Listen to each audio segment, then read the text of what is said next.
down and don't feel blue.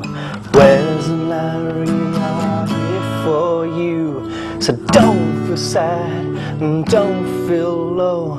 Just switch on Wez and Larry's TV show. We'll make you laugh until you blow. A super freaking awesome TV show. Wez and Larry's Top 10 show. A super freaking awesome Top 10 show. Oh yeah!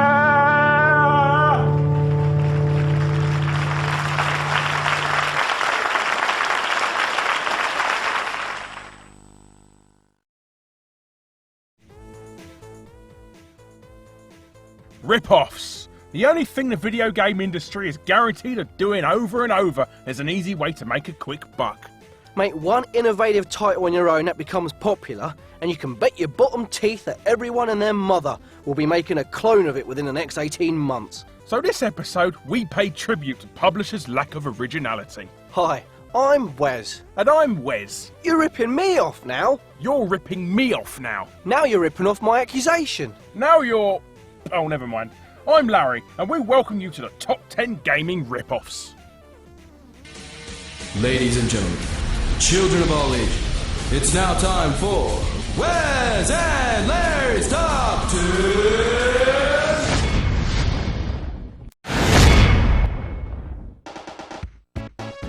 Seeing quick blue streaks across your eyes either meant you're about to suffer a stroke or you're playing Sonic the Hedgehog. Sonic proved that small Western European mammals weren't just to entertain children seeing them run over on motorways, but also as massive money spinners for ailing Japanese hardware manufacturers. As this episode is dedicated to games that ripped off known titles, you're probably expecting us to start ragging on Bubsy the Bobcat right about now, a title infamous for copying Sonic, like we usually do. But can you believe there's actually a title out there in the gaming ether that actually rips off Sonic more than Bubsy? No. I know, it's hard to believe. But there is. Socket Time Dominator stars a shifty-looking blue duck of the same name who must speed round levels whilst charging himself up by sticking his bum in a mains power petrol pump thing. Surely sticking your rectum into a power outlet is an original concept? Well, yeah, but it's the only thing in this game that is. But going back to Bubsy, Socket suffers from the exact same problem that was a Bobcat's Achilles heel. You can't make a fast-paced platformer if you constantly have to stop and start in fear of hitting an enemy. This single issue alone destroys any fun that can be had with the game, rendering it a slow-paced chore and a complete opposite of what the designers intended it to be. They also thought they'd try and be a bit cleverer than Sonic by invising maze-like levels, rather than a straightforward start-to-finish escapade as you usually expect, and you end up being stuck in holes every 5 seconds, unable to get out. Ironically, the guy who created Sonic the Hedgehog, Naoto Oshima, nicked the time-changing mascot idea back with Blinks the Time Sweeper for the Xbox, Microsoft's supposedly own equivalent of Sonic and Mario for their system. Unfortunately, the game was also a nightmare to play, with its overly complex controls and decidedly average gameplay, and thus sold about as well as a copy of GTA 4 at a pro Jack Thompson rally. But Socket proves, as well as a lot of our top 10 lists, that simply cloning a good game doesn't necessarily make yours a good game also. And so apart from having an incredibly stupid name, Socket the Time Dominator ducks his way in at number 10. Now get me some orange sauce. I'm in a crispy fried feeling tonight.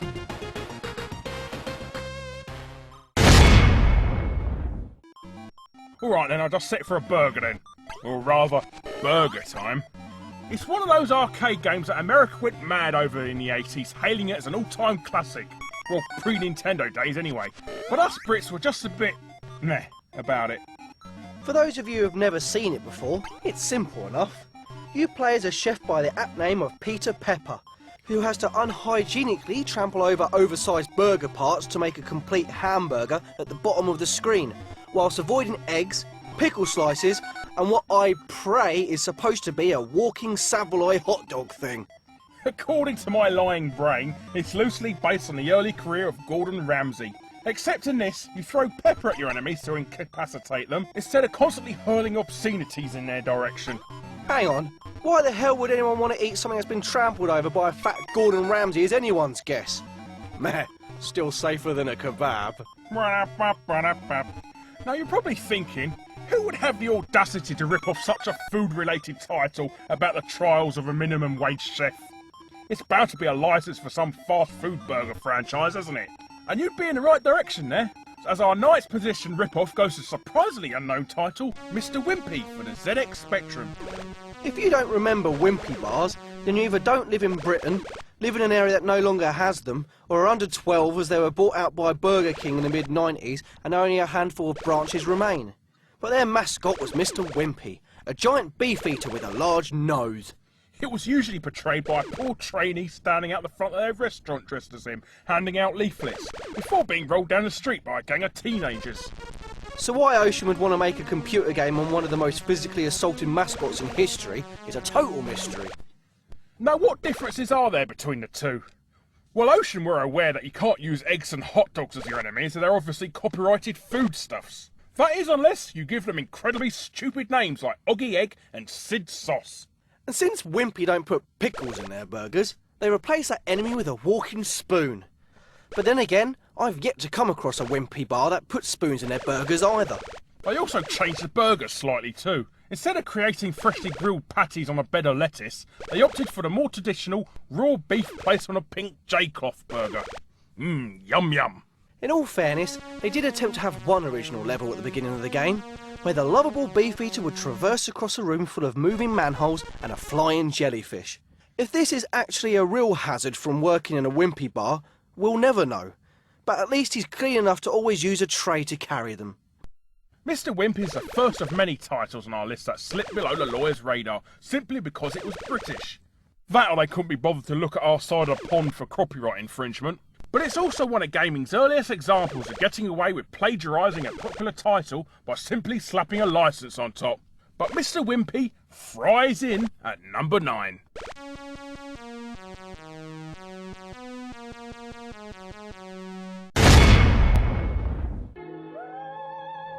It's hard to imagine now how the video game world was like before Grand Theft Auto came into fruition. How did we manage to fill our free roaming sandbox carjacking innocent person running over bloodlust? The only sandbox game apart from Driver, Elite, Body Harvest, Driver 2, Frontier Elite 2, Driver 3 and Hunter on the Amiga. Shut up. But GTA 3 was a revelation. If it wasn't for that game, society would never have found it socially acceptable for 12-year-old boys to assassinate mafia members and plough down ladies at night in stolen ice cream trucks, would it? That and certain narrow-minded business newspapers would still only have the video games give kids epilepsy allegation to leech off. Sure, there's been loads of sandbox titles trying to take GTA's crown over the years since, like The Getaway, The Godfather, True Crime and Pinball Construction Set, but there's only been one to get anywhere near close, and that's the title that gets our number 8 position, Saints Row. When Saints Row was released in 2006, it was pretty much a surprise to everyone. The whole press was expecting a poor man's humdrum copy of GTA. You could almost hear the keystrokes of them cutting and pasting their snide from comics in preparation. But what THQ and Volition managed to pull off was nothing short of a miracle. It was like an unofficial sequel that actually improved on the formula even. It fixed the aiming system for starters, something that plagued the GTA series since day one. And it even managed to take a jump start on GTA by being the first console sandbox game playable online. Even if the co-op mode was a bit crud, it lagged to hell, and the only mode worth playing was the VIP pimp mode. But boy, did I love to slap my teammates when they dissed me. Good times. Good times. Saints Row was good enough for GTA 4 to rip off some ideas back, like the sat-nav and the ability to use your phone to navigate all options and services. It also ended up having a far superior soundtrack to GTA 4 as well. It really just gave the whole franchise a run for its money. Although Saints Row mostly takes its cues from GTA San Andreas rather than any of the others in the series, it was good enough to get a sequel of its own, and just goes to show that not all rip-offs can be considered inferior clones of the original. And so it drive-bys its way in at number 8.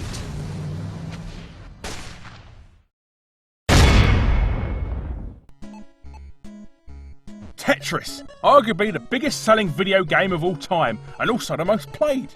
Anyone out there in TV land who's saying they're not played it is a blooming liar. Who could have fathomed that the most played game in history was a product of communist oppression, where failure to meet the ever more demanding tasks in the game resulted only in death?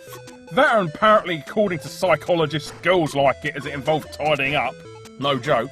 There's been about 500 million knockoffs of Tetris, so let me have a guess what it is. Columns? Nope. Super Puzzle Fighter HD Turbo. Nope. Dr. Robotnik's Mean Bean Machine? You're just going for all the stupid names now, aren't you? Well, yeah.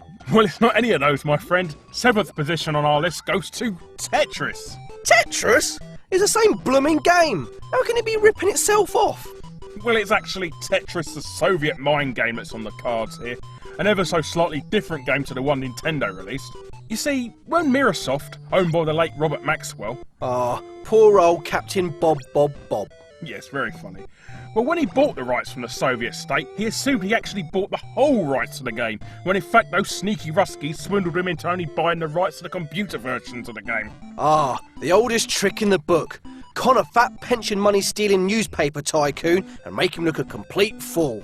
So when Microsoft released the NES version in 1989 under their Tengen label, they weren't aware that Nintendo had also bought the rights, this time for consoles and handheld machines.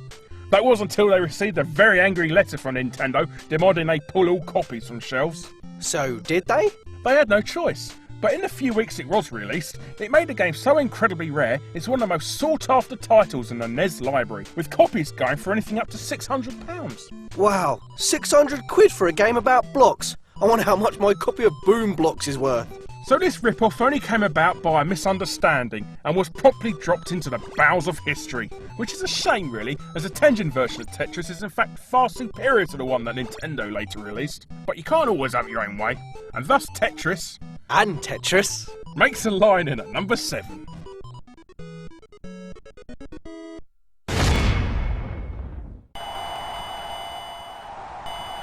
Our 6th position rip-off goes to prove that not only can you get away with plagiarising another video game, but also be blatantly racist in the process. Now, we all love punching 7 shades of pixels out of hapless opponents in Nintendo's all-time classic NES boxing title, Punch-Out!, a game that arguably has never been beaten in over 21 years. So you'd be surprised to know that it's never been ripped off. What?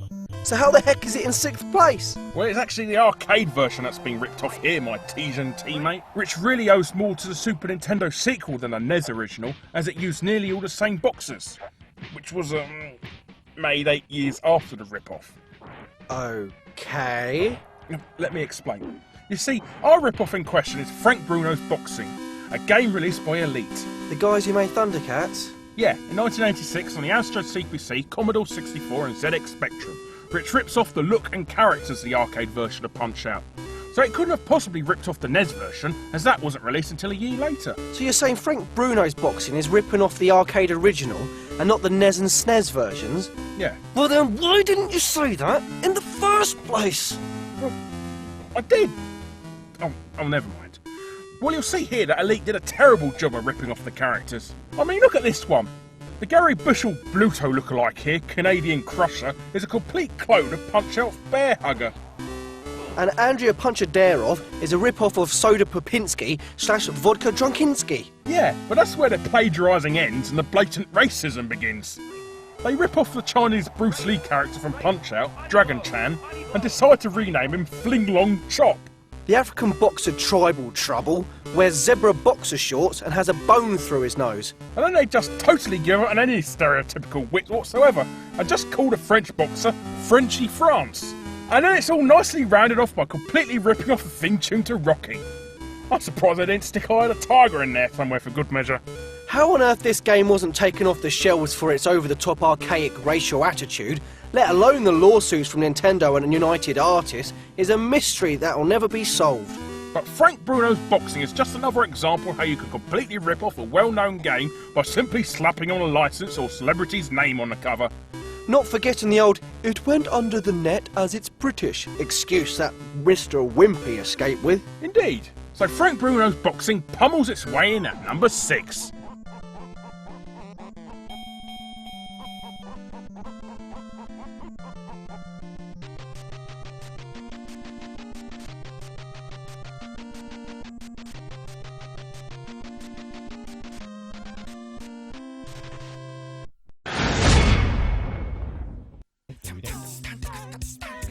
Hello and welcome to the Ad Break Questionarium. Today's Cortex confusing conundrum is, which famous video game star first started out as a carpenter?